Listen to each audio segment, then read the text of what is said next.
Enquête avec l'audition de M. Luc Desbruns, directeur de l'usine Nestlé Water Supply Est dans les Vosges depuis mars 2023. Monsieur le directeur, je suis tenu, comme vous le savez, de vous rappeler qu'un faux témoignage devant notre commission d'enquête est passible des peines prévues aux articles 434-13, 434-14 et 434-15 du Code pénal, et notamment de 5 ans d'emprisonnement et 75 000 € d'amende. Je vous invite donc à prêter serment, à dire toute la vérité, rien que la vérité, en levant la main droite et en disant « je le jure » après avoir allumé le micro qui est devant vous. Je le jure. Merci beaucoup. Je me permets également d'informer monsieur le rapporteur et mes collègues présents que suite à des échanges que nous avons eus ces jours derniers, j'ai accepté à votre demande la présence d'un conseil juridique qui est à vos côtés. Je rappelle simplement que celui-ci ne pourra pas intervenir devant la commission puisqu'il n'a pas prêté serment, qu'il n'a pas le droit de prêter serment, mais il est juste là pour vous conseiller, s'il en avait besoin, de manière la plus discrète possible. Donc je rappelle rapidement, puisque cette audition est retransmise en direct sur le site du Sénat, que le 20 novembre dernier, donc, notre institution a constitué une commission d'enquête sur les pratiques des industriels de l'eau en bouteille. Au début de l'année 2024, plusieurs médias ont révélé les pratiques illégales de certaines entreprises du secteur des eaux embouteillées, en particulier le recours à des traitements interdits sur des eaux minérales naturelles et de source. Notre commission d'enquête du Sénat vise à faire la lumière sur ce dossier sous réserve des éventuelles procédures judiciaires en cours. Donc cette audition de cet après-midi a pour objectif de faire la lumière sur ce qui s'est passé dans les sites d'embouteillage d'eau minérale. Autrement dit, pourquoi et comment des traitements interdits ont-ils été utilisés dans certaines entreprises et comment ont-ils pu être détectés par les services de contrôle pendant des années. Ont-ils ne pas être détectés par les services de contrôle pendant plusieurs années. Monsieur Desbruns, vous êtes directeur du site de Nestlé dans les Vosges depuis 2023. Mais vous travaillez dans le secteur des eaux depuis au moins 1995 dans le groupe Perrier-Vittel et avant les Vosges, vous avez été directeur de l'ingénierie de Nestlé Water pour la zone Europe, Moyen-Orient et Afrique du Nord de mai 2019 à juillet 2023. Autant dire que vous connaissez très bien ce secteur et les sites français. À quoi pouvaient servir les traitements interdits dont le groupe Nestlé Water a avoué l'usage au cabinet de Mme Pannier-Runacher, ministre de l'Industrie, le 31 août 2021. Comment, pourquoi et par qui ont été mis en place? Quelle est la situation lorsque vous étiez directeur de l'ingénierie pour la zone Europe, Moyen-Orient et Afrique du Nord de Nestlé Water, donc je rappelle de mai 2019 à juillet 2023. Puis, lorsque vous êtes devenu directeur du site, quelles ont été vos interactions avec les services de l'État concernés, et notamment l'ARS Grand Est et la préfecture des Vosges? Voici quelques thèmes sur lesquels notre rapporteur, et j'y fais confiance, va vous interroger. Nous vous proposons donc de dérouler cette audition en 3 temps. Vous pouvez présenter de manière préliminaire pendant 20 minutes vos propos, puis après, bien sûr, la parole sera donnée à monsieur le rapporteur qui aura des questions à vous poser, et puis, bien entendu, les collègues présents pourront également vous questionner. Donc, monsieur le directeur, vous avez la parole. Merci, monsieur le président. Donc, monsieur le président, monsieur le rapporteur, mesdames et messieurs les sénateurs, je suis heureux d'avoir l'opportunité de m'exprimer aujourd'hui sur l'activité de Nestlé Waters Vosges. D'abord avec le thermalisme qui a vu naître les premières stations à Vittel dès 1855, l'eau minérale fait partie de l'histoire des Vosges depuis plus d'1 siècle. L'embouteillage a permis de valoriser ces eaux uniques bien au-delà du territoire local dès 1875 avec la première ligne de production dans des bouteilles de grès. Depuis son rachat des marques en 1992, excusez-moi juste, est-ce que vous avez bien votre micro d'allumé rouge? Excusez. Oui, d'accord. Non, parce que on vous entend pas très bien. Surtout pour le compte rendu, je pense que. Est-ce que c'est mieux comme ça? C'est mieux, mesdames? Oui. Alors, je reprends juste la phrase d'avant. OK. Donc, depuis son rachat des marques en 1992, Nestlé Water s'inscrit pleinement dans cette tradition en poursuivant la production de ces eaux minérales naturelles locales, essentiellement destinées au marché national. Je travaille personnellement dans cette entreprise depuis bientôt 30 ans, comme vous l'avez indiqué, et c'est avec cette expérience que j'ai pris la direction de Nestlé Waters Vosges en mars 2023, Avant cela, j'ai été expatrié pendant 20 ans et je suis revenu en France en 2019, comme vous l'avez rappelé, en tant que responsable des investissements de la division Nestlé Waters sur les sites de production de la région Europe, Moyen-Orient et Afrique. À mon arrivée en mars 2023 sur Nestlé Waters Vosges, la feuille de route s'avérait particulièrement difficile. Tout d'abord, avec un plan de transformation en cours, supervisé par les autorités, qui visait, conformément à une volonté méritoire de notre présidente, à consolider l'arrêt des traitements non conformes à la réglementation décidée l'année précédente. Les révélations du début de l'année 2024 ont été relayées trop souvent de manière déformée par la presse, qui a laissé penser qu'il y aurait pu avoir des risques sanitaires, alors que cela n'a jamais été le cas. Cela a grandement compliqué la gestion de ce plan en interne, notamment en ce qui concerne la communication avec les équipes du site. Ensuite, le deuxième point de ma feuille de route, un plan de sauvegarde de l'emploi qui, lui, visait un quart des effectifs du site, qui allait être déclenché en mai, soit à peine 2 mois après mon arrivée. À noter que ce PSE était rendu nécessaire pour adapter l'organisation du site à une baisse significative du volume de production, essentiellement due à l'abandon du marché allemand l'année précédente. Et enfin, un équilibre social fragile, l'ensemble du site étant dans l'attente de l'annonce de ce plan, qui s'est matérialisé par des grèves de grande ampleur à partir de septembre 2023. Sachez que Vosges a été la première usine du groupe que j'ai intégrée en tant que jeune ingénieur des années auparavant, et j'avais à cœur, malgré ces difficultés, d'y revenir, afin d'assurer sa pérennité ainsi que celle de ses marques emblématiques. Après la présentation de cette feuille de route, je voudrais maintenant vous donner plus de détails concernant le site. Donc, Nestlé Waters Vosges se compose de 2 unités distinctes, celle située sur la commune de Contrex, datant de 1956, et celle située sur la commune de Vittel, à quelques kilomètres, construite en 1955. Nous y embouteillons nos eaux minérales naturelles de Vittel, Contrex et Épar, à partir de 13 forages. En 2024, nous avons embouteillé près de 767 millions de bouteilles sur 9 lignes de production, dont une ligne vert et une ligne de boissons aromatisées. 576 salariés et 27 alternants et stagiaires travaillent sur le site de Vosges et nous avons des liens avec de nombreuses écoles de la région, comme l'Université de Nancy-Lorraine ou le CESI de Nancy. Nous sommes également très engagés en matière de formation et avons délivré plus de 10 000 heures de formation professionnelle en 2024. Notre site est le 2e employeur privé du département. Mon rôle, en tant que directeur d'usine, est bien entendu d'assurer la production de nos eaux minérales naturelles, depuis les forages jusqu'au chargement des trains et des camions, tout en respectant des conditions optimales de sécurité, de qualité de nos produits, d'adhérence à la réglementation et aux standards du groupe, et enfin, au respect de l'environnement. Sur ce volet particulièrement, Nestlé Waters s'attache à ce que notre activité industrielle s'inscrive dans une logique de gestion responsable d'une ressource en eau précieuse, qui est à la fois notre richesse, mais aussi notre responsabilité. Un site industriel ne fonctionne pas en vase clos, il vit à travers les hommes et les femmes qui y travaillent, il s'ancre dans un territoire et il dépend d'une ressource naturelle qu'il a le devoir de préserver. Nos eaux proviennent d'un territoire unique, dont l'impluvium, qui représente la surface qui collecte les eaux pluviales qui alimentent nos nappes, joue un rôle fondamental, non seulement dans leur qualité, mais aussi dans leur régénération. Cet environnement fait l'objet d'une attention particulière depuis plus de 30 ans, avec des actions dédiées à la préservation des écosystèmes qui l'entourent.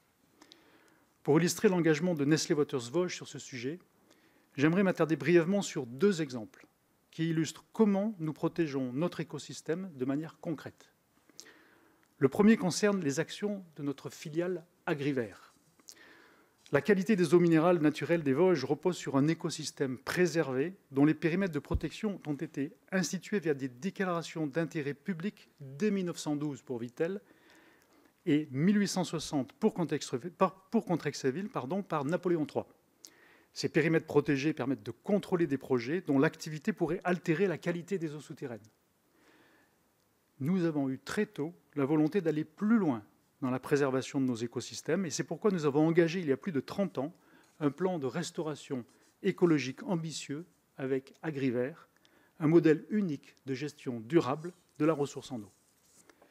Créée par Nestlé Waters en 1992, cette structure repose sur une approche collaborative avec les agriculteurs, les collectivités, l'Office national des forêts et les instituts de recherche. Son objectif est de préserver durablement la qualité de l'eau en protégeant son environnement naturel. Cela passe par des pratiques agricoles durables, comme l'interdiction totale des pesticides sur l'impluvium, une fertilisation raisonnée, ainsi que le maintien des prairies permanentes pour favoriser l'infiltration de l'eau et limiter l'érosion des sols. AgriVert soutient également les éleveurs, en encourageant un élevage vertueux qui protège les sols et réduit la pression sur la ressource en eau. En parallèle, 305 hectares de forêt sont gérés durablement en partenariat avec l'Office national des forêts. Ces forêts, à noter, sont en libre évolution avec des actions de reboisement et d'agroforesterie visant à améliorer la rétention de l'eau, restaurer les sols et favoriser la biodiversité. 240 km de haies sont également entretenus durablement pour renforcer les corridors écologiques et la protection des sols. Enfin, dans le cadre des milieux humides, nous avons mené plusieurs projets de renaturation du ruisseau Petit Vert sur certaines parties de son tracé et de préservation des cours d'eau de la Meuse amont ou de la création de mares, de véritables réservoirs de biodiversité. L'engagement d'AgriVert a été reconnu en 2023 par l'Office français de la biodiversité avec l'obtention du label « Entreprise engagée pour la nature ». Si ces actions visent à préserver la qualité de la ressource, nous avons aussi une responsabilité de gestion durable des volumes prélevés. Et ce sera le deuxième et dernier exemple de préservation de l'écosystème de notre impluvium que je développerai. Nestlé Waters s'approvisionne auprès de 3 gîtes hydrogéologiques distincts pour ses marques Épar, Contrex et Vittel. Si les gîtes A et B se régénèrent normalement, le gîte C fait l'objet, lui, d'un plan de rééquilibrage avec la Commission locale de l'eau, visant un retour à l'équilibre d'ici 2026. Je sais que ces éléments ont été précédemment évoqués, parfois en détail, dans des auditions antérieures à la mienne. Mais au-delà des prélèvements de Nestlé Waters Vosges, l'objectif à l'horizon 2027 est d'atteindre collectivement un prélèvement du gîte C inférieur à 2,5 millions de mètres cubes prélevés par an, soit une baisse de 40% par rapport à 2018. Je tiens tout de même à indiquer que nos propres prélèvements sur ce gîte ont déjà été réduits de 80% en 10 ans et ne représentent plus à l'heure actuelle que 10% des prélèvements totaux. Concernant les efforts pour réduire notre consommation d'eau, nous avons mis en place un programme de réduction de consommation qui réutilise les eaux claires du site pour les applications d'eau industrielle. 100 000 m3 d'eau sont économisés chaque année grâce à cette installation, contribuant ainsi à une réduction significative de notre empreinte hydrique. Cette initiative s'inscrit dans une démarche plus large de gestion durable, validée par une certification internationale et indépendante, AWS, qui garantit une approche concertée et responsable avec les acteurs du territoire. Et enfin, depuis 2023, nous participons aux travaux de l'Observatoire hydrogéologique qui s'inscrit dans le schéma d'aménagement de la gestion des eaux, le fameux SAGE. Cet observatoire a pour but notamment de structurer la connaissance sur l'eau et de concevoir une plateforme numérique permettant de suivre les indicateurs d'état ou de gestion de la ressource. Dans ce cadre, l'étude d'impact environnemental conduite sur la période 2021-2022 a, par exemple, démontré que nos prélèvements sur les gîtes A et B préservent leur équilibre quantitatif. Avant de conclure et de répondre à vos questions, je voudrais souligner maintenant une difficulté qui me semble importante. Je comprends qu'une procédure pénale est en cours sur des faits sur lesquels votre commission se penche également. Dans ces conditions, et sur les conseils de mon avocat, je vous informe avec tout le respect que je dois à votre commission, à ses membres et à la représentation nationale, que si vous étiez amené à me poser des questions en lien avec cette procédure, je ne pourrais y répondre. En conclusion, oui, j'ai encore 2 phrases. En conclusion, et pour clore ce propos liminaire, je dirais que diriger un site comme celui des Vosges, avec son histoire, ses équipes autant engagées que passionnées, et son ancrage territorial fort, est une responsabilité, mais aussi une grande fierté partagée. Chaque jour, nous œuvrons pour préserver une ressource précieuse, garantir un avenir durable à notre activité et faire reconnaître le savoir-faire des femmes et des hommes qui font vivre ce site. Au-delà de protéger une industrie, la préservation de l'eau, c'est surtout défendre un territoire et un patrimoine. Je vous remercie pour votre attention et me tiens maintenant à votre disposition pour répondre à vos questions. Je vous remercie beaucoup, Monsieur le Directeur. Je vais un peu répéter ce que j'ai dit à votre collègue qui gérait le site du Gard il y a encore quelques temps, comme je pense que vous avez dû voir d'ailleurs, je pense que vous suiviez aussi, ça, ce qui est normal, en visio son audition. Bon, la commission d'enquête n'est pas un tribunal. On a beaucoup échangé avec vos conseils. On peut prendre l'exemple ici, dans cette honorable maison. Il y a eu des auditions avec des personnes sur lesquelles il y a eu déjà des informations judiciaires étaient ouvertes. Je pense notamment à l'affaire Benalla, commission d'enquête qui était présidée par mon collègue, ex-collègue Philippe Bach, qui est membre du Conseil constitutionnel. Vous voyez, quand un futur membre du Conseil constitutionnel préside une commission d'enquête, il prévoit tout le décorum.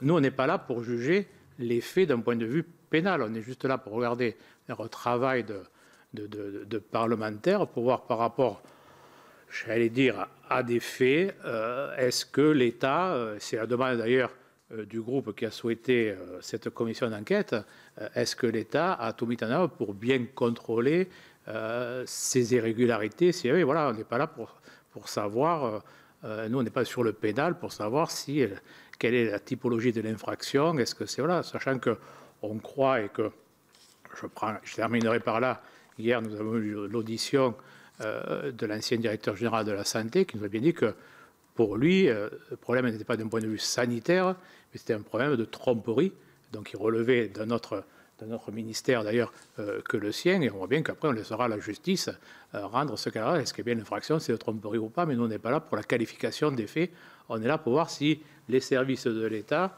ont bien fait leur rôle de contrôle de quelque chose qui est irrégulier, et je crois que tout le monde en a convenu que c'était irrégulier, puisque même, j'en terminerai par là, c'est votre groupe qui est allé à la rencontre du ministère de l'Industrie pour faire part de ces irrégularités. Voilà, donc on n'est pas là pour parler du pénal. Je laisse là. On a trop, dans cette honorable maison, la séparation des fonctions est quelque chose sur lequel nous tenons beaucoup. Voilà, je dois vous le dire, mais il n'y a aucun problème entre nous, Monsieur Desbrun. Je laisse tout de suite la parole à Monsieur le rapporteur. Merci, Monsieur le Président. Merci de vos propos liminaires, Monsieur le Directeur. Peut-être juste, je me permets une réaction, parce que ça fait, votre collègue aussi avait eu un mot pour la presse. Je tiens quand même à dire que c'est parce qu'il y a eu des révélations de presse dans cette affaire que une tromperie commerciale d'un montant qui est évalué à 3 milliards d'euros par les services d'enquête de la DGCCRF a été révélée. Et que donc, je crois que la presse a fait son travail dans cette enquête, dans cette affaire. Deuxième point, pour vous dire aussi que sur Agriver, nous allons les auditionner dans le cadre de cette commission d'enquête pour en effet voir ce que fait le groupe Nestlé Waters sur la préservation des écosystèmes, et donc on a la volonté de comprendre aussi les efforts qui sont déployés par votre groupe. Peut-être avant de commencer une série de questions pour comprendre la manière dont les choses se sont déroulées, est-ce que vous pouvez revenir sur vos fonctions précédentes? Vous étiez je crois, directeur de l'ingénierie Nestlé Waters. Est-ce que vous pouvez nous donner en fait la fiche de poste, le périmètre de cette mission pour qu'aussi on puisse comprendre quel était votre rôle dans ces fonctions-là? Alors, j'ai pris ces fonctions en 2019 et donc j'étais en charge ce qu'on appelle chez nous l'Engineering Hub, c'est-à-dire c'est un groupe d'ingénieurs qui sont disséminés dans les usines du groupe. Et personnellement, j'étais en charge de tous les investissements qui étaient supérieurs à 10 millions de francs suisses. Nestlé étant un groupe suisse, comptons des projets majeurs supérieurs à 10 millions de francs suisses. D'accord. D'accord. Et donc, ça veut dire la supervision, c'est-à-dire que vous les planifiez, vous suivez leur mise en œuvre. Tout à fait. Et voilà, de tous les investissements qui sont de cette nature-là. Tout à fait. Et donc, aussi, ça me permet aussi de voir un peu les périmètres de questions que je peux poser. Donc, du coup, sur le site de Perrier, ce vaste plan de transformation, il relevait de votre de votre schéma, de votre compétence. Alors j'ai eu l'occasion effectivement d'avoir un projet sur l'usine de Perrier, en lien avec le plan de transformation, mais je ne l'ai appris que plus tard. En fait, ce projet consistait à... Je suis désolé, est-ce que vous pourriez parler un tout petit peu fort ou mettre votre micro, je ne sais pas s'il est allumé. Ce projet consistait à implanter un nouveau stockage d'eau ainsi qu'une distribution. Et j'ai compris plus tard qu'effectivement, ce projet faisait partie du plan de transformation qui avait été décidé. Mais à l'époque, dans mes fonctions précédentes, ma limite de fourniture était l'arrivée de l'eau sur l'usine et la distribution sur les groupes d'embouteillage. Donc je n'ai pas su à l'époque que ce projet faisait partie du plan de transformation. D'accord. Et est-ce que dans ces fonctions, vous avez eu à connaître d'un plan sur le site des Vosges également, ou sur d'autres sites en France du groupe Nestlé? Non, j'ai eu plusieurs projets sur le site des Vosges, notamment une ligne aseptique, une ligne 6 litres, mais jamais liée au plan de transformation sur le site des Vosges. D'accord. Pour comprendre, alors justement, rentrons sur le site des Vosges, alors qu'il y a une différence pour nous avec le président, parce que nous ne l'avons pas visité, donc nous avons forcément une vision un petit peu différente.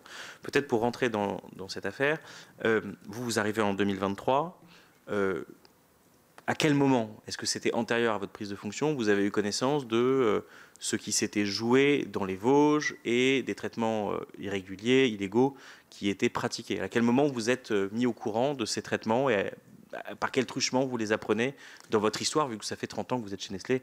Vous n'avez peut-être pas fait tous les postes, mais vous en avez fait un certain nombre. Alors, de la plus simple des manières, lors de ma prise de fonction, je suis informé par mon responsable hiérarchique de l'époque et par mon prédécesseur. D'accord, donc vous n'aviez pas lu dans... Alors, parce qu'on est en 2023, il n'y a pas encore la presse. D'accord. Donc vous êtes informé à ce moment-là. Et que vous dit-il? Il m'explique qu'un plan de transformation est en cours sur le site et que, dans ce cadre-là, comme je l'ai expliqué dans mon propos liminaire, j'avais en charge de terminer ce plan de transformation qui n'est pas tout à fait terminé encore. On a encore des investissements en cours de l'ordre d'une 17 à 20 millions d'euros qui devrait se terminer en tout début 2026. D'accord. Et donc au moment où vous prenez vos fonctions, est-ce qu'il y a une partie des traitements illégaux qui sont encore en place, lampe à UV, filtre à charbon que vous connaissez, ou est-ce que tous ces traitements sont déjà retirés? Alors, le jour où je prends ma fonction, tous les traitements non conformes à la réglementation ont déjà été retirés. Ils ont été retirés en 2022. D'accord. Et donc, lorsque vous prenez votre fonction, est-ce que vous comprenez quelle était l'utilité de ces traitements illégaux? Est-ce que vous comprenez la manière dont ces traitements ont été utilisés? Vous avez, j'imagine, cette discussion avec votre prédécesseur sur pourquoi on transforme, qu'est-ce qu'on transforme et comment on transforme? Alors, je n'ai pas eu à cette époque l'explication complète. Rappelez-vous, moi, je n'ai pas pu voir les traitements non conformes à la réglementation. Je n'ai pas pu les visiter. Je ne connais pas l'étendue de ces dispositifs. Et à l'époque, non, je n'ai pas eu l'information pour lesquelles ces traitements avaient été mis en place. Et depuis cette époque, puisque évidemment, j'imagine que je vois que vous êtes accompagné d'un avocat, que vous avez soigneusement préparé cette audition, et c'est bien normal. Est-ce que vous pouvez, depuis cette époque, j'imagine que vous avez eu cette discussion pour comprendre ce qui s'était passé sur votre site, sachant que vous alliez devant une commission d'enquête qui allait vous interroger sur ces faits. Est-ce que vous pouvez nous dire, dans votre compréhension, à quoi servaient ces filtres installés sur l'usine et les usines dans les Vosges? Alors encore une fois, je n'ai pas vu ces dispositifs. Oui, vous n'avez pas vu le détail de ces dispositifs. Ce n'est pas à moi de répondre à cette question. Je n'étais pas en fonction à l'époque de ces traitements non conformes. Ce n'est pas moi qui les ai installés. Et aujourd'hui, en tant que directeur d'usine, je ne peux pas répondre à cette question. Sous couvert du président, en fait, pour le coup, vous devez répondre à cette question. En fait, devant la commission d'enquête, il n'y a pas de droit au silence à exercer. Si je vous pose la question de savoir si vous avez eu connaissance d'eux, à quoi servaient ces filtres, si vous en avez eu connaissance, monsieur le directeur, vous devez me répondre. Alors, encore une fois, je vais le répéter, je n'ai pas eu l'occasion de voir ces dispositifs. Ce n'est pas ma question. Est-ce que vous savez à quoi servaient ces filtres? Je ne peux pas expliquer à quoi servaient ces filtres. Est-ce que vous le savez? Je ne sais pas, et ce n'est pas à moi de vous répondre pourquoi ces traitements ont été mis en place. D'accord, donc c'est quand même une différence assez fondamentale, puisque le directeur qui vient de sortir de cette commission d'enquête, au bout d'un moment de discussion, nous a expliqué pourquoi ces filtres étaient mis en œuvre. Il nous a expliqué que la vétusté d'un certain nombre de forages expliquait pourquoi ces filtres avaient été mis en place à proximité des forages. Est-ce que vous partagez cette analyse concernant, ou pour ce qu'on a pu vous en dire, sur le site des Vosges? Non, je ne la partage pas dans le sens où, encore une fois, je n'ai pas assez de connaissances. Moi, je ne les ai pas vus, ces filtres. Quand je suis arrivé dans ma fonction, je vous répète, tous les traitements avaient été nettoyés. Je n'ai rien vu. Juste pour... il est extrêmement difficile aujourd'hui de vous dire à quoi ils servaient. Ça serait de la pure spéculation. J'ai bien sûr ma petite idée, mais je ne peux pas aujourd'hui vous expliquer. Ben, justement, c'est votre petite idée qui nous intéresse, monsieur le directeur, parce que, bon, monsieur le rapporteur vous dit que je n'ai pas eu connaissance. Je vous en fais gré, je comprends parfaitement, puisque vous êtes arrivé sur le site des Vosges après que les filtres étaient enlevés. Donc ça me paraît tout à fait... Et vos propos sont cohérents par rapport aux faits. Mais est-ce qu'il y a eu... il y a des anciens dans l'entreprise des Vosges. J'allais dire, les gens parlent, enfin, on le voit bien. Quand nous avons visité le site de Vergès, les personnes nous ont dit, ben là, à une époque, d'ailleurs, d'abord c'était l'ARS qui avait attiré notre attention, c'était une armoire coulissante, donc ils ont montré, je pense que quelqu'un a dû vous en parler, enfin, vous n'êtes pas arrivé, et du moment où personne dans l'entreprise a dû vous en parler quand même, non, ça me dit, non. Alors que vous ne connaissiez pas, mais on a peut-être dû vous amener sur le lieu en vous disant, ben, à une époque, c'était là qu'il y a eu cela, voilà. Alors ça, effectivement, j'ai voilà. eu à être amené pour voir. C'est cela que je pense que le rapporteur peut-être s'était un peu mal exprimé, donc j'ai complété ça, voilà, c'est une expérience. Okay. Pour ça que alors si la question est, voilà, est-ce que je savais où étaient placés voilà. les filtres? Est-ce qu'un jour, comme nous, on vous a amené à dire, il y a quelque temps, c'était là qu'il y a eu la filtration. Tout à fait. Que vous n'avez pas vu parce qu'elle avait été enlevée. Ça, je vous le concède parfaitement et vous avez entièrement raison là-dessus. Je sais à peu près où étaient les équipements. D'accord. Mais je ne les ai pas vus. Encore, je ne peux pas les décrire. Je ne les ai pas vus. Et après, je termine. Si le rapporteur, je ne vais pas prendre votre place, monsieur le rapporteur, on s'en fout.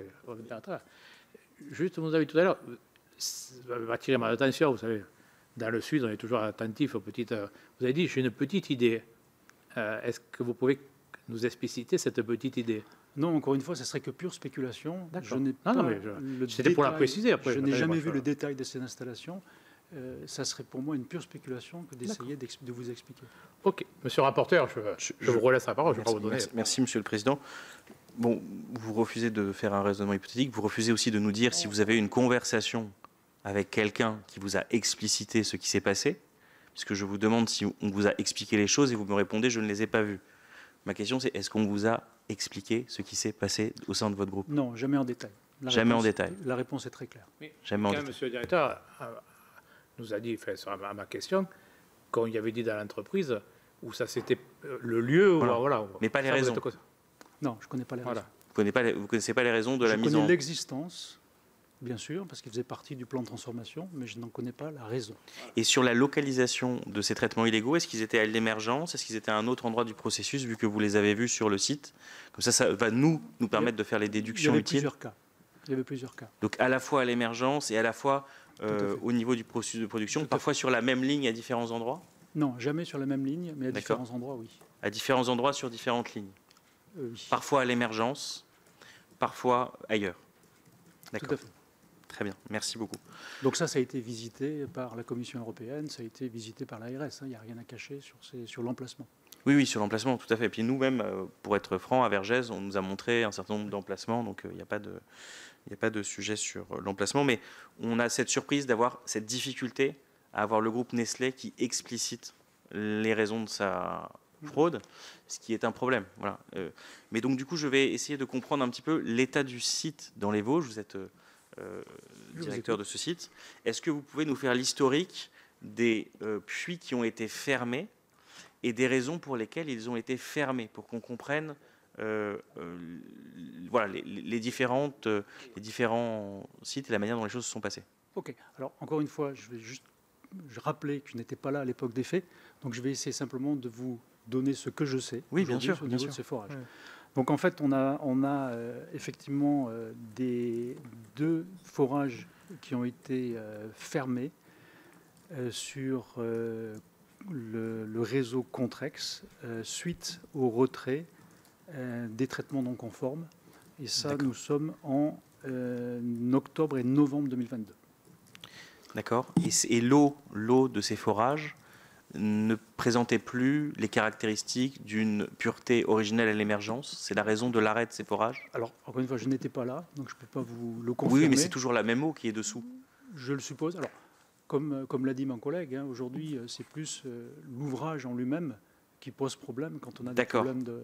Donc ce n'est pas la ressource. Non, c'est pas la ressource. C'est la qualité de l'ouvrage qui permettait l'extraction. Oui. Oui. Oui. D'accord. Oui. Donc okay. ces deux forages sont arrêtés donc en octobre et novembre 2022, en même temps que l'arrêt donc des traitements non conformes. Et nous avons deux autres forages dont les traitements non conformes sont arrêtés, non conformes à la réglementation sont arrêtés le 3 juin 2022. Et ces forages vont rester en place jusqu'au 5 mai 2023.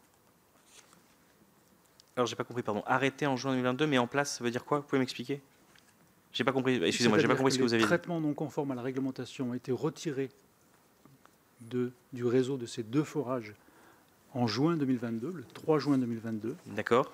Et les forages ont été suspendus le 5 mai 2023. Et alors, qu'est-ce qui se passe dans l'intervalle? Parce que vous avez des problèmes de qualité d'eau sur ces forages, puisque les traitements illégaux ont été retranchés.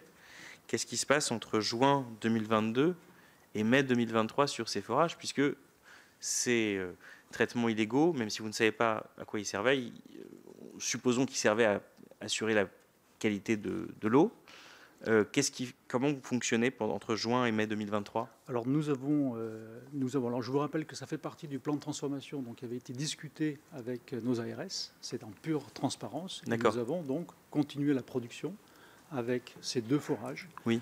À côté de ces deux forages, il y avait un plan de rémédiation, c'est-à-dire que nous avons essayé, le groupe a essayé, avant que j'arrive, le groupe a essayé de trouver des solutions pour que ces forages puissent retrouver une stabilité et être conservés dans le mélange. Et malheureusement, et ça s'est passé 7 à 8 semaines après que je sois nommé donc directeur d'usine, nous avons décidé de les suspendre. Pourquoi? Le plan de rémédiation qui avait été imaginé, qui avait été travaillé, s'est avéré beaucoup plus complexe que prévu.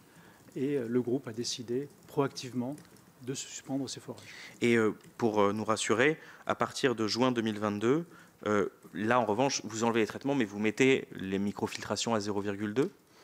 Je ne peux pas vous dire. Je ne sais pas quand est-ce que... Enfin, moi, quand j'arrive en mars 2023, les microfiltrations 0,2 sont déjà sur le process. Par contre, je connais pas l'antériorité. De mars à mai, en tout cas, vous, pour ce que vous en savez, il y a la microfiltration sur le process. Tout à fait. Et elle permet de sécuriser, du coup, les eaux une fois que les traitements ont été retirés. Non, je ne dirais pas ça. Aujourd'hui, au niveau de la sécurité alimentaire, parce que je pense que c'est à quoi vous voulez venir, la sécurité alimentaire n'a pas été un sujet sur ce problème-là. Aujourd'hui, on sait aujourd'hui avec nos systèmes qualité, un mélange effectivement, de microfiltration, de cycle de nettoyage. Nous avons des plans de nettoyage stricts qui nous permettent de maintenir l'hygiène de nos lignes, plus des plans de contrôle et un système qualité derrière qui supervise le tout, qui nous permet de garantir la sécurité alimentaire. Je vais en profiter pour le redire. La sécurité alimentaire, et ça a été explicité par la CEGIP, la sécurité alimentaire n'a jamais été un sujet pour Nestlé Waters Vosges sur la période. Donc vous dites bien que c'est à la fois le mélange, enfin je résume parce qu'on pour être clair pour moi, le mélange de la microfiltration et des nettoyages que vous faites qui assure la qualité. Et d'un plan de contrôle. Et le plan de contrôle. Et d'un plan de contrôle. Donc la microfiltration pour vous a quand même un rôle de hygiénisant. Alors la microfiltration, je vous rappelle, le but de la microfiltration aujourd'hui, c'est l'équilibre entre le plan de nettoyage et une microfiltration qui nous permet de contrôler l'apparition des biofilms dans nos installations. Okay. Donc, effectivement, c'est l'ensemble du système qui nous permet, nous, de garantir la sécurité alimentaire pour le consommateur. D'accord. C'est un point important pour nous parce qu'en effet, la question du rôle de la microfiltration, vous l'avez un petit peu clarifié. On est d'accord que les forages que vous évoquez là sont les forages épars? Oui, tout à fait. D'accord. Donc vous m'avez dit 2 forages, puis 2 forages, ça, donc en tout 4 forages qui étaient... 4 forages qui ont été suspendus. En fait, oui. 4 forages qui ont été suspendus. D'accord. Et d'autres forages ouverts pour compenser ou pas du tout? Ou en fait, une fois que les forages... Parce qu'en fait, est-ce que par exemple, pour comprendre si la qualité de l'eau était maintenue, si vous aviez fait un forage juste à côté du forage, vous auriez pu redémarrer? Alors c'est un peu plus compliqué que ça. D'accord. Mais effectivement, sur le réseau Contrex, non, nous n'avons pas eu besoin de capacité additionnelle. Nous étions en surcapacité sur la partie Contrex. Par contre, sur Épar, effectivement, nous avons perdu de la capacité à l'occasion de la suspension de ces 2 forages. Et alors, si le sujet, excusez-moi, c'est pour vraiment ma compréhension, si le sujet n'était qu'un sujet qui portait sur l'ouvrage et non pas sur la pureté originelle de l'eau, qu'est-ce qui vous empêchait de forer juste à côté et d'aller récupérer l'eau si elle était de bonne qualité? Tout simplement parce que nous sommes sur Vosges dans un aquifère qui est fracturé et c'est extrêmement difficile de trouver des ressources additionnelles sur ce réseau départ. Ça fait plusieurs années qu'on cherche des forages supplémentaires sur Épar. D'accord. Et aujourd'hui, sans succès. Vous n'y arrivez pas. Okay. On n'a pas aujourd'hui on n'avait pas de forage d'avance, on va dire, sur l'eau minérale Épar pour être capable de compenser les forages suspendus. Et qu'est-ce qui explique la dégradation de la qualité de ces forages? Ce sont des forages anciens ou c'est un problème de maintenance pendant un certain nombre de temps? Oui, juste pour vous donner un petit de comparaison, on ne va pas vous faire distribuer les bons et les mauvais points, mais quand on discute avec Danone, il nous dit sur un certain nombre de sites, moi je n'ai jamais eu à fermer un forage, ça ne m'est jamais arrivé parce qu'on entretient nos forages. Dans les éléments de compréhension qu'on a essayé d'avoir, qu'est-ce qui vous explique pour vous les problèmes qui ont été rencontrés sur ce forage? Alors je ne suis pas hydrogéologue, ça m'est un peu difficile de répondre, mais en gros c'est un mélange entre des conditions atmosphériques, c'est-à-dire dans le cadre du Gard, je sais qu'il y a pas mal d'inondations, on a aussi nous des épisodes qui sont de plus en plus fréquents. On a bien sûr la vétusté des forages qui joue un rôle, tout à fait. On a aussi la caractéristique du sous-sol. Les sous-sols peuvent être plus fragiles que d'autres et plus perméables. On a aussi la profondeur du forage qui peut jouer. Sur le réseau départ, nous avons des eaux qui sont assez proches de la surface, et ce qui peut expliquer aussi. Alors encore une fois, le plan de rémédiation qui avait été envisagé n'a pas pu aboutir. Donc c'est vraiment des recherches qui sont complexes et pour lesquelles nous n'avons toujours pas abouti concernant la suspension de ces 2 forages. Oui, pardon, juste une précision parce que du coup, ce qui vient un petit peu contredire ce que vous me disiez sur le forage, c'est que visiblement, les conclusions de l'ARS sur l'un des forages étaient de dire qu'il y avait de la matière fécale dans les analyses et qui justifiait la fermeture. Est-ce que vous nous confirmez la présence de matière fécale sur l'un des forages? Alors sur un des forages qui a été suspendu ou fermé avant que j'arrive, peut-être, je ne sais pas. Sur le captage d'Essar, novembre 2022?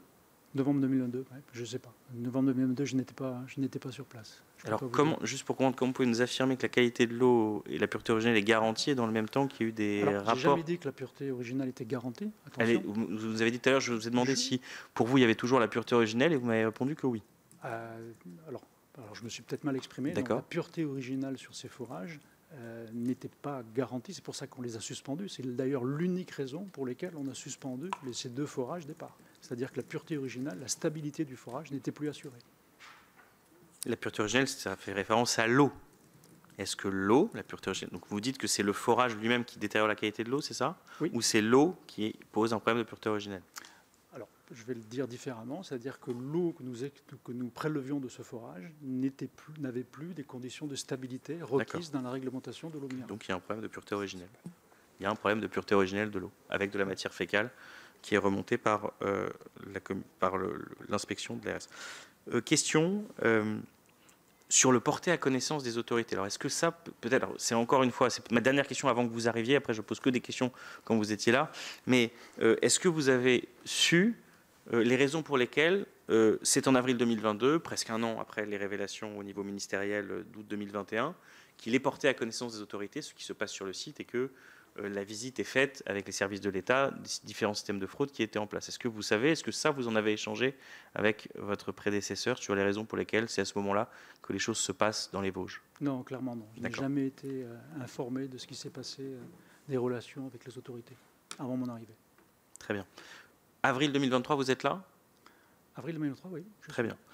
Dès le 17 avril 2023, il y a Nicolas Bouvier qui envoie à Mathilde Bouchardon, qui est conseillère auprès du ministre de l'Industrie, je cite, des éléments de langage prévus pour le comité social d'entreprise et pour les médias concernant la suspension de 2 forages qui seraient susceptibles d'avoir un impact en termes d'emploi. Le 15 mai, il lui transmet ensuite le contenu de l'annonce qui sera faite en comité social d'entreprise le 16 mai. Êtes-vous à l'origine de cette transmission d'informations à Madame Bouchardon, directement ou indirectement? Ni directement, ni indirectement. Donc ce n'est pas quelque chose qui vous a été demandé par Nestlé? Non. D'accord. Et dans votre analyse, dans quel but ces informations ont été transmises? Alors d'abord, je ne connais pas le détail de ces informations, donc je ne pourrais pas répondre à cette question, désolé. D'accord. Oui.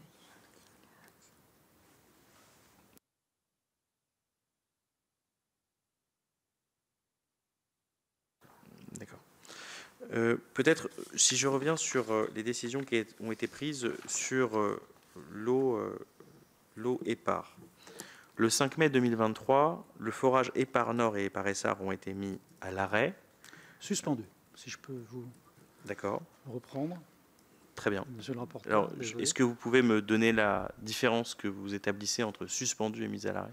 Suspendu, c'est-à-dire qu'aujourd'hui, nous considérons que ces forages, si nous arrivons à trouver l'origine des déviations que nous constatons sur l'eau qui est prélevée de ces forages, nous gardons la possibilité de le réintégrer dans le mélange, c'est-à-dire de les remettre dans la liste des forages qui nous servent à embouteiller l'eau départ.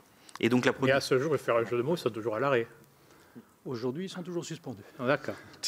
Bon, d'accord. On est sur la même longueur d'onde. Et du coup, la production d'épar se poursuit avec un mélange différent. Tout à fait. Ça vous a amené à changer l'étiquette ou... Non, parce que le mélange qui a été issu des 4 forages qui restent sur épar nous a permis de garder la minéralisation qui est déclarée, qui n'est pas que sur l'étiquette, elle est déclarée aussi dans notre arrêté, et aujourd'hui c'est la même.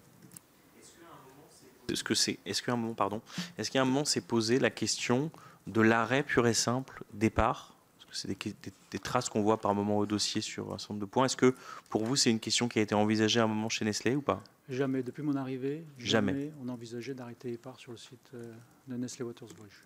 D'accord. Question aussi sur ces forages. Chez Nestlé, j'allais dire, à Perrier et à Vergès, il a été décidé de passer par le déclassement pour continuer l'exploitation des forages sous l'appellation Maison Perrier, comme peut-être vous le savez. Haute-Boisson, tu as raison, Haute-Boisson. Est-ce que cette hypothèse a été envisagée chez vous? Est-ce qu'à un moment vous vous êtes posé la question de aussi passer par le déclassement pour épar, ou cette solution n'a jamais été véritablement envisagée, ou même peut-être vous y réfléchissez aujourd'hui? Alors ça a été envisagé, la réponse est très simple. Les eaux aujourd'hui minérales qui sont embouteillées sur Vosges, et notamment épar, est trop fortement minéralisée pour être simplement classifiée en eau de boisson. D'accord, donc elle ne pourrait pas en fait... Elle ne pourrait pas, très bien. tout simplement. D'accord. Donc c'est la faible minéralité chez Perrier qui permet de... Très bien. Qui permet de... Alors, je ne peux pas dire ce qui se passe à Vergès. Attention, ne me fais pas dire ce que je n'ai pas dit. Non, mais vous n'avez rien dit de grave. Vous avez juste dit qu'ils exploitaient... Voilà, pas de problème. Le 5 mai 2023, le jour de l'arrêt des forages épars, vous avez demandé, si mes informations sont correctes, une révision des autorisations d'exploitation de la source épars et de Contrex pour autoriser le recours à la microfiltration à 0,45. Est-ce exact?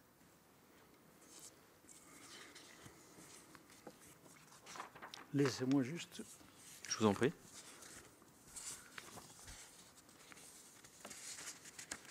Vérifier. Ça vous dit quelque chose tout de même? Oui, bien sûr, ça me dit quelque chose.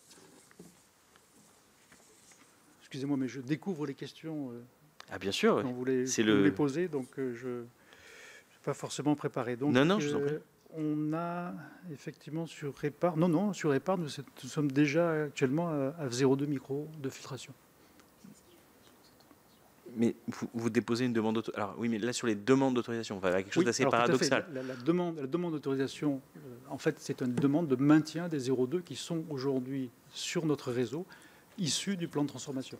C'est-à-dire que le plan de transformation incluait des 0,2 sur le réseau épar, et dans l'arrêté, enfin dans l'arrêté dont l'instruction est en cours aujourd'hui, on confirme la demande pour des 0,2 sur le réseau épar. Oui, juste une question, parce qu'en fait, en effet, il y a eu des demandes en 2 temps. Le 5 mai 2023, vous demandez le 0,45, et puis plus tard, le 29 mars 2024, vous demandez le 0,2, en tout cas des informations que j'ai. Ce que je veux dire, c'est que vous demandez le 0,45 le jour de l'arrêt des forages. Est-ce qu'aujourd'hui, vous pensez que le 0,2 sur ces forages permettrait le redémarrage des forages que vous évoquiez, départ? Alors non, ça n'a rien à voir, parce qu'aujourd'hui... C'est pour les autres forages. Aujourd'hui, la raison pour laquelle nous avons suspendu le forage, c'est parce qu'il ne répondait plus, au contraire, aux critères réglementaires de l'eau minérale. Okay, Très bien. Ça n'a rien à voir avec un traitement. Très bien, ok. La pureté originelle de la source. Peut-être une dernière question sur la microfiltration à 0,2 et une surprise par rapport aux explications qui nous sont données. À Vergès, c'est sur l'étendue du site que la justification est venue du 0,2. C'est-à-dire que lorsque nous discutons avec des concurrents de Nestlé Waters, ils nous expliquent qu'eux, ils se sont mis avec facilité au diapason de la réglementation, que pourtant ils ont aussi de vastes usines avec un nombre de forages très important, notamment sur le site d'Évian ou de Volvic, et que finalement, la manière d'éviter les questions de biofilm qui sont évoquées par vous, mais qui sont aussi évoquées à Vergès, ça s'appelle le nettoyage de ces infrastructures. Et vous nous dites que c'est une forme de combinaison de nettoyage et de microfiltration à 0,2. Est-ce que là-dessus, vous pouvez nous en dire un peu plus? Parce que d'un côté, on a l'impression que finalement, que la microfiltration est une manière de... Si je résumais, la conclusion qu'on pourrait tirer, peut-être un peu hâtivement, c'est que la microfiltration est un moyen de faire moins de maintenance finalement sur les infrastructures. Alors je vais vous expliquer oui. À Vosges, à Nestlé Waters Vosges, pour nous, qu'est-ce que le 0,2? Donc, pour nous, aujourd'hui, le filtre 0,2 microns a déjà une caractéristique importante, c'est qu'il conserve le constituant essentiel de l'eau minérale, c'est-à-dire qu'il conserve la minéralisation. Okay, il faudrait descendre au niveau de la nanofiltration pour avoir un impact sur la composition chimique de nos eaux. Deuxièmement, ces filtres 0,2 ne désinfectent pas l'eau. Comme tous les autres traitements qui sont conformes à la réglementation, ils ont bien sûr un impact sur la flore naturelle de l'eau, mais ces filtres laissent passer une partie de cette flore qui va se retrouver et qui va se redévelopper dans la bouteille. Et pour ça, nous avons fourni de nombreuses études aux administrations, que ce soit nationales ou locales, afin de prouver cet effet aujourd'hui. Vous dites que vous avez fourni de nombreuses études. C'est un point qui est très important pour nous. Est-ce que vous avez les dates, par exemple, de la transmission de ces études à l'ANSES? Parce que on nous a dit à Vergès, de la même manière que à de nombreuses reprises, des informations avaient été transmises à l'ANSES. Or, nous ne retrouvons aucune trace de cela. Donc, est-ce que vous avez des éléments, aujourd'hui ou dans les jours qui viennent, qui vous permettent d'affirmer ce que vous dites, c'est-à-dire que des transmissions nombreuses ont été faites auprès de l'ANSES? Alors, je vais être transparent avec vous. Ces transmissions ont été faites à partir d'une organisation qui est au-dessus de l'usine, donc je ne peux pas vous donner de date. C'est laquelle, s'il vous plaît? Je pense, je ne sais pas. Je pourrais vous répondre exactement. Donc c'est eux qui vous ont dit en préparation de cette audition qu'ils avaient transmis à de nombreuses reprises? Alors, pas seulement en préparation de cette audition, je le savais qu'effectivement, il y avait ce dossier qui avait été envoyé. Il y a eu des tests qui ont été effectués sur le site des Vosges. Et l'ensemble des résultats ont été compilés et envoyés aux autorités. Par contre, je ne sais pas exactement quel est le service de Nestlé aujourd'hui qui a envoyé... si vous pouvez porter à nouveau notre demande d'avoir ces éléments de preuve qui montrent que, c'est une des clés pour nous, à la fois aux ARS et à l'ANSES, puisque ça nous a été dit à Vergès par Madame Liénot, des éléments ont été envoyés pour prouver que le 0,2 n'affectait pas le microbisme de l'eau, ce qui est la clé, évidemment, des sujets qui sont réglementaires. Moi, j'en ai presque terminé, Monsieur le Président. Juste une dernière question pour nous. Vous avez tout à l'heure évoqué votre supérieur hiérarchique au moment de votre arrivée, et nous voudrions aussi le nom de votre prédécesseur. Il y a quelqu'un qui pourrait être en situation de répondre aux questions auxquelles vous ne pouviez pas répondre. Donc, le nom de mon prédécesseur, il s'agit de Ronan Lefanic. Il est toujours chez Nestlé? Il est toujours chez Nestlé, tout à fait. Par contre, vous ne m'avez pas laissé finir Et le supérieur, mon pardon. exposé sur le 0,2. Et le supérieur, pardon. Le supérieur, hiérarchique. Oui. Alors, vous parlez du supérieur hiérarchique de l'époque, quand Oui. j'ai pris mes fonctions. Oui. Il s'agit de M. David Vivier. Monsieur comment? David Vivier. Merci. Et je vous en prie, reprenez l'exposé sur le 0,2. OK. Donc, j'expliquais donc respect des constituants essentiels de l'eau minérale. Il ne désinfecte pas l'eau. La flore, une partie de la flore passe à travers la 0,2 et se redéveloppe dans la bouteille. C'est les études, tout l'objet des études que nous avons fait parvenir. La troisième, c'est ce que j'ai exposé précédemment, c'est-à-dire qu'aujourd'hui, nous permettent de garantir la sécurité alimentaire en combinaison avec des cycles de nettoyage stricts et un plan de contrôle. Aujourd'hui, nous réalisons sur Vosges plus de 800 analyses par jour afin de garantir cette sécurité alimentaire. Donc, en résumé, ils garantissent la sécurité alimentaire sans altérer la composition minérale et tout ça dans le respect de la réglementation actuelle. Encore 2 points. Je vous ai juste expliqué que le contexte Vosges est un peu spécifique parce que nous avons des tuyauteries aussi extrêmement longues. Hein. Le site, on a 44 hectares de site et des dizaines de kilomètres de tuyauterie. Et on a une eau qui est très fortement minéralisée, ce qui se diffère un peu de la moyenne, on va dire, de la minéralisation des eaux minérales en France. Dans ce contexte, toujours pareil, nous utilisons ces filtres 0,2 parce qu'ils préviennent et ralentissent cette formation de biofilm. Et enfin, et je m'arrêterai là, aujourd'hui, je voudrais juste rappeler qu'il n'existe aucun texte officiel, à ma connaissance, qui interdit l'usage du 0,2 micron.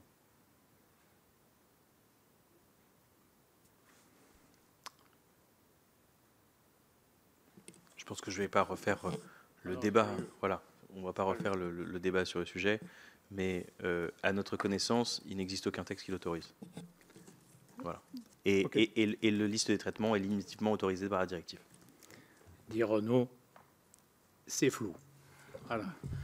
Et donc, mais ça ne veut pas dire que lorsque je vais donner la parole à ma collègue Avosso, ça veut dire que vous êtes flou, chers collègues. C'était juste que je vous laisse la parole avec grand plaisir. Merci, Monsieur le Président.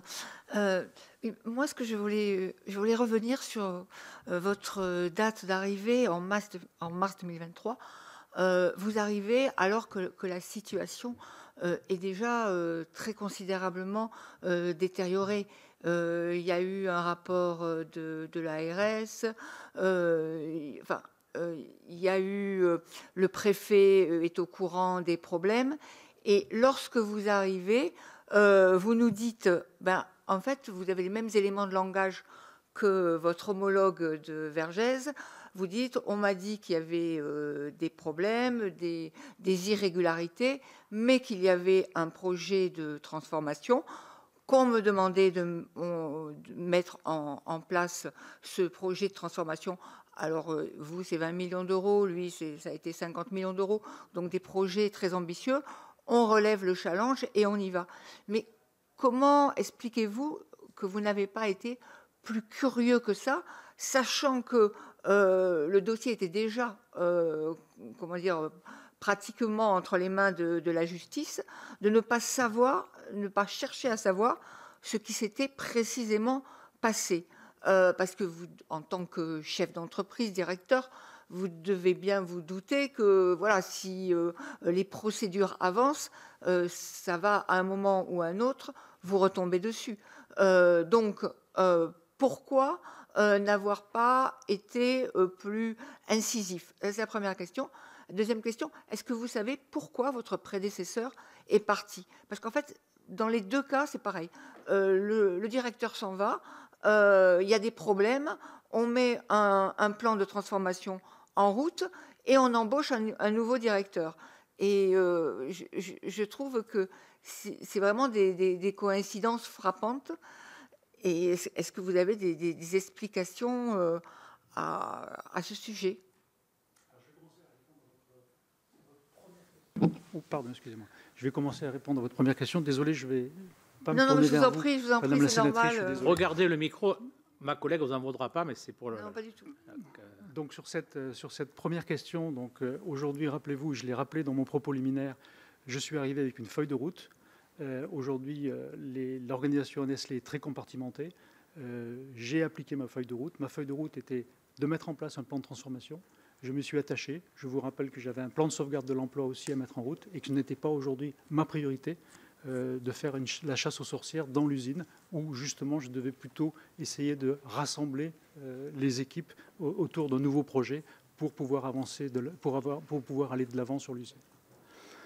Au niveau de votre deuxième question, donc... Non, mais je oui, crois que, enfin, si vous me permettez, je crois que ma collègue Rousseau n'a pas parlé de chasse aux sorcières. C'était pour savoir dans vos traits de personnalité, si vous n'étiez pas un peu curieux, c'était ça la collègue. C'est-à-dire que pour savoir si, par rapport à des faits que vous avez entendus, si votre curiosité n'a pas fait que vous pouviez vous intéresser à savoir qu'est-ce qui s'était passé. C'est important de connaître l'histoire du site. Voilà, je pense que c'est ce que voulait dire ma collègue Mamousso. Voilà. Oui, mais quand on prend un nouveau poste, on cherche quand même à savoir où on met les pieds, quoi. Ok, bon. Désolé, mais je ne vais pas pouvoir commenter sur ma personnalité. Aujourd'hui, j'ai été encore une fois missionné sur un plan de transformation et j'ai appliqué le plan de transformation. Je n'ai pas d'autres commentaires à faire sur ce qui s'est passé dans le passé. C'était une époque où je n'étais pas là et c'est une époque où je n'étais pas responsable de l'usine. Concernant votre deuxième question sur l'embauche des nouveaux directeurs, vous savez, à Nestlé, et je suis le premier à vous le certifier, à vous le témoigner, on change de directeur d'usine tous les 3-5 ans. C'est les missions normales de directeur d'usine. Après, il y a des circonstances, effectivement. Monsieur Ferenbach, je pense, est resté 4 ans ou 5 ans. Moi, ça fait 2 ans. Mon prédécesseur, il y était depuis 4 ou 5 ans. C'est normal, c'est la rotation normale. C'est des problèmes de ressources humaines plus que des problèmes de plan de transformation. Alors j'ai une troisième question, c'est sur la CEGIP. Donc puisque on a auditionné les 2 maires de Contrexéville et puis je ne me rappelle plus, et ainsi que la nouvelle préfète et le préfet. Et donc, il y a eu cette convention qui a été mise en place. Et donc, je pense que vous étiez au moment de la négociation. Alors, personnellement, non, je n'ai pas pris part aux négociations de la CEGIP. Et alors, est-ce que c'est votre prédécesseur ? Non, je ne pense pas que mon prédécesseur ait été impliqué à l'époque non plus. Alors, qui a négocié la CEGIP ? Je ne peux pas vous dire. Ça a été négocié par... Parce qu'il y a eu des réunions publiques, il y a eu aussi bien la nouvelle préfète que l'ancien préfet nous ont dit que le procureur était intervenu.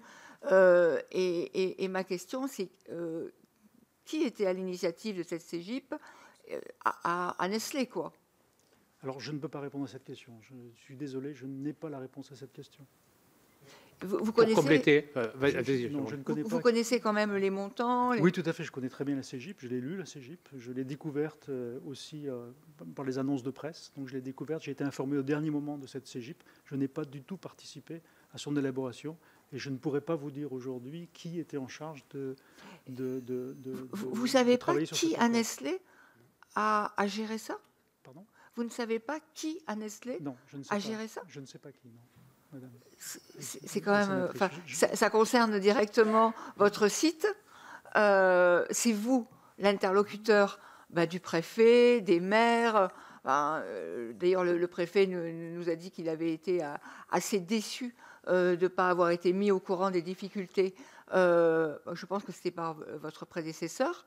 Donc, c'est qu'il y a bien une relation de proximité. Les Vosges, ce n'est pas un département immense. Et donc, c'est quand même surprenant, dans la même boîte, je sais bien que Nestlé Waters, c'est énorme, mais que quand même que vous ne sachiez pas qui a négocié. Non, c'est le département juridique qui a négocié et malheureusement, je n'avais pas été. J'avais une mission, vous l'avez compris, j'avais une feuille de route qui était assez importante à l'époque et la CGIP ne faisait pas partie de mon champ de responsabilité. Merci. Pour compléter la question de ma collègue Mamousso, que vous ne soyez pas associé à la convention, on peut la comprendre, ça, mais sur son exécution, puisque lorsqu'on a écouté, donc, que ce soit Madame la préfète actuelle, des associations, on a aussi auditionné, je parle sous le contrôle, mes chers collègues, là, des élus, le responsable de la clé locale des associations environnementales. Donc, dans cette convention, dans les exécutions, il y a bien Nestlé, et, on impose à Nestlé des actions, notamment des actions de financement de l'association environnementale, de projets locaux, tels que vous avez pu me dire en début en disant Nestlé, on finance, enfin, ça c'est en dehors de la convention. Et ce n'est pas vous, en tant que directeur, qui suivez cela, le financement, c'est suivi par c'est pour la culture générale. Il y a une convention qui est signée, et ce n'est pas vous qui suivez, on va dire, l'exécution de la convention par rapport au financement des projets tels qu'ils ont été convenus dans la convention, je vois. Alors, je peux effectivement vous détailler. Nous avons effectivement des projets qui ont été associés à la CGIP. Il s'agit d'une renaturation de l'environnement. Voilà. Donc, c'est de 2 cours d'eau qui sont le Petit Vert et le Vert, et puis aussi des restaurations de zones humides sur le territoire de Vittel et Contrex. Donc, c'est l'exécution de cette CGIP et est confiée à notre filiale Agrivert. D'accord. Donc, c'est Agrivert qui exécute pour vous, donc ça sera intéressant lorsqu'on va les auditionner, une grande partie ou la totalité de la convention. Oui, tout à fait. D'accord. J'en prie. Juste pour confirmer, donc ce que vous nous dites, c'est que c'est le service juridique de Nestlé Waters qui a initié et travaillé à la CGIP. Oui, tout à fait. D'accord, merci. C'est leur rôle, en termes de responsabilité. C'est la partie. Oui, parce que nous, ce qu'ils nous ont dit, c'est que ce n'était pas l'initiative de la préfète, parce qu'elle arrivait. Ce n'était pas non plus à l'initiative du préfet. C'est difficilement possible que ce soit à l'initiative du procureur. Donc, j'en conclus que, bon, voilà, l'initiative, c'était Nestlé Waters. Alors, ça, je ne peux pas vous dire. Je n'ai pas de commentaire à faire. Je ne sais pas si l'initiative provenait de Nestlé Waters. Ce que je peux vous dire, c'est que c'est le département juridique qui a été impliqué dans cet accord. C'est bon, chers collègues. Puis d'autres questions, Madame Rousseau? Vous avez terminé, Madame Rousseau? Monsieur le rapporteur? Également. Ben, écoutez, ça fait qu'1 heure d'audition, donc vous avez moins de temps que... Ça a été plus rapide que votre collègue du Gard. Donc je remercie Monsieur Lebrun pour cette audition et remercie d'avoir été accompagné par votre conseil qui a été là à vos côtés, et voilà, qui a bien regardé que vous sortiez indemne de cette audition. Voilà. Donc, même vous, maître, pour pas. Et j'ai vu que vous buviez une eau locale bien connue dans les Vosges, donc c'est bien pour vous aussi. Merci beaucoup, messieurs. Et donc je dis à mes collègues, on se retrouve, monsieur le rapporteur, mardi prochain à 16h30. Voilà. Merci beaucoup.